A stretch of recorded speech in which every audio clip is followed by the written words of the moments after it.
In 1908, 104 years ago, a man named John Cessnan launched his new yacht, Elizabeth.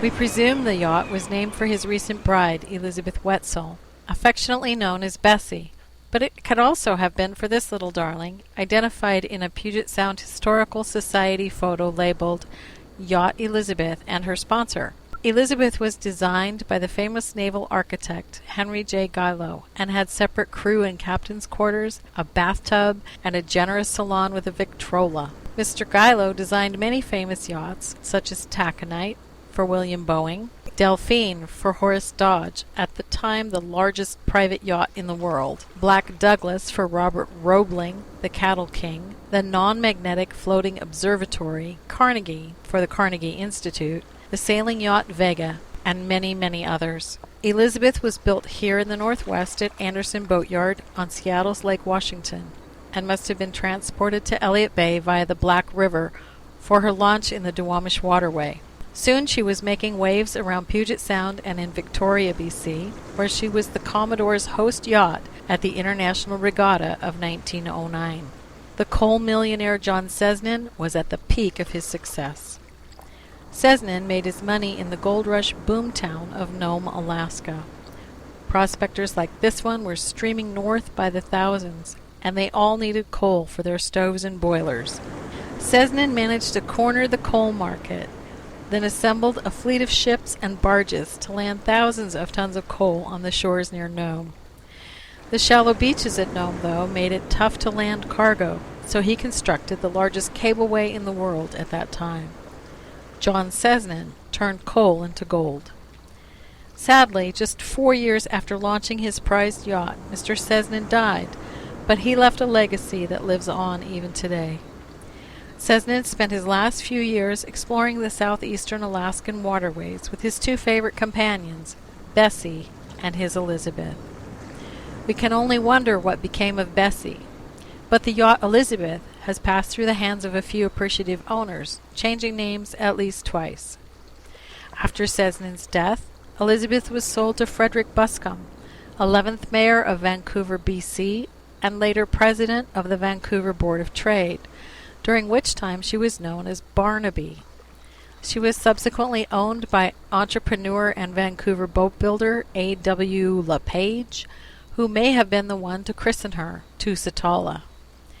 Records of her exploits have been lost in the rush of history until in 1952 she was purchased by a man named Thomas Rowlands and brought back into the U.S.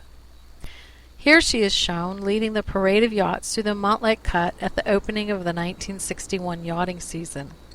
What, you say? That doesn't look like Elizabeth? You're right. Rowlands did a massive and brilliant conversion. He took the original lines of Elizabeth and blended them seamlessly into the trawler-style profile of Tusitala, moving the galleon salon to the upper deck and producing a comfortable and roomy cruiser that turns heads wherever she goes. She's not the first Gielow design to receive such treatment. Roebling's Black Douglas was drafted by the Navy in World War II and converted into a patrol cruiser, the result being a vessel not nearly as pleasing to the eye. Mr. Rowlands trained at MIT, where he earned a degree in naval architecture.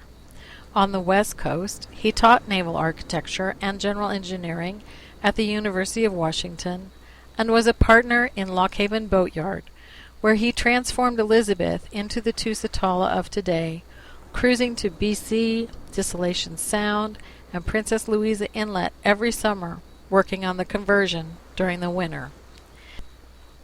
Tusitala has aged with grace, having had the good fortune to have been well cared for over the years. This is what she looks like today, 104 years later.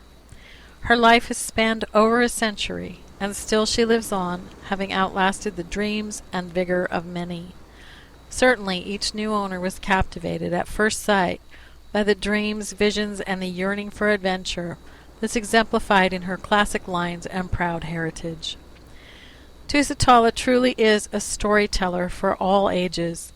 Just imagine a brace of vintage wines, a darkened cabin, and a candlelit table around which all the participants in her history sit and regale each other through a long night with tales of their adventures at the wheel of Elizabeth Barnaby Tusitala. Do you think Mr. Gielow could sit there and begrudge Mr. Rowlands his conversion? I think not. And surely Seton's heart would swell with pride to know how his Elizabeth has enriched the lives of so many.